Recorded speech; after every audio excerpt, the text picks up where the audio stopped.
Saat bangun tidur, adik ipar merasa seluruh tubuhnya seperti ditinjau oleh beberapa pria. Saat dia mengangkat selimut, dia terkejut menemukan. Setelah bangun tidur, dia kehilangan hal yang paling berharga. Melihat pria muda yang sedang tidur pulas di sampingnya, si cantik pun langsung tertarik dengan pembelian tersebut. Dengan kebingungan yang menggemaskan. Tidak disangka pria muda itu ternyata memiliki perlindungan naga sejati. Langsung membuatnya terguncang sampai mulutnya berdarah. Ternyata identitas pria muda itu tidak sederhana. Kemarin dia masih seorang perawat di rumah sakit jiwa. Hanya karena ada seorang pria tua gila di rumah sakit itu yang memaksa pria muda itu belajar dengannya setiap hari ilmu 9 transformasi gue itu. Dan untuk membuat pria tua itu senang, dia setiap hari berlatih bersama pria tua itu.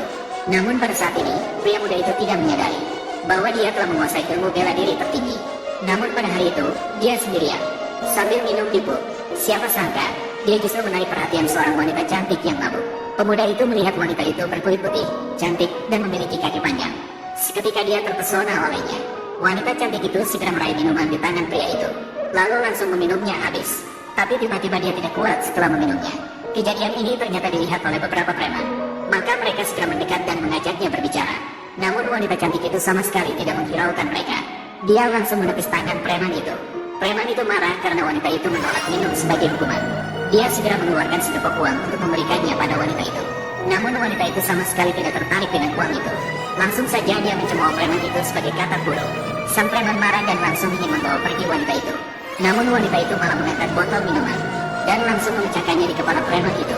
Hal ini benar-benar membuatnya marah. Segera akan menghampiri dan menghukum si cantik. Dalam adegan singkat, si pemuda segera menyelamatkan si cantik. Tidak disangka langsung menggunakan kursi, memberikan pelajaran kepada si penindas. Kemudian dia langsung pergi dengan cepat, berlari pergi dengan seorang wanita cantik. Si pemuda sebenarnya ingin mengantarnya pulang, namun si cantik malah menggoda si pemuda di jalan. Dengan sangat tidak rela, si pemuda akhirnya mengantarnya ke hotel. Siapa sangka si cantik malah tidak beretika, menarik si pemuda untuk berlatih bersama.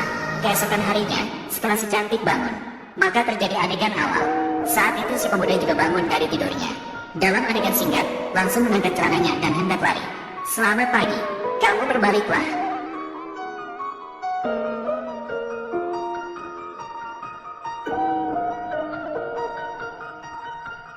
Berbaliklah ke sini. Itu, saya pasti akan bertanggung jawab untuk Anda. Tidak perlu, saya akan bertanggung jawab atas kejadian semalam. Lagi pula, akulah yang bertanggung jawab.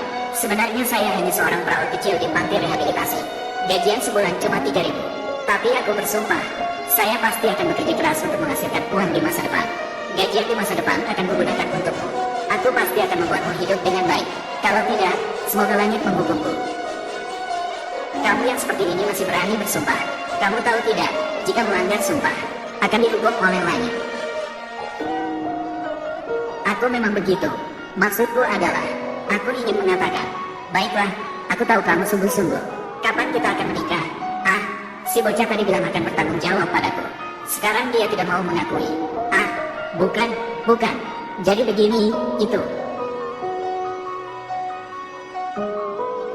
Sebelum menikah, aku punya surat nikah ini. Harus kembali dulu. Surat nikah.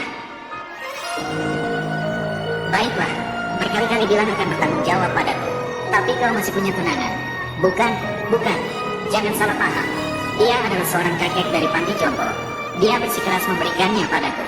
Aku sebenarnya akan membatalkan pernikahan, tapi di tengah jalan aku bertemu denganmu. Hei, jangan salah paham. Aku tidak melakukan apapun dengannya. Aku akan belum pernah bertemu dengannya.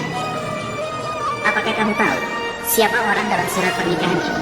Tapi katanya dia cukup kaya. Bukan hanya kaya, dia adalah CEO dari klub di kota Hongkong.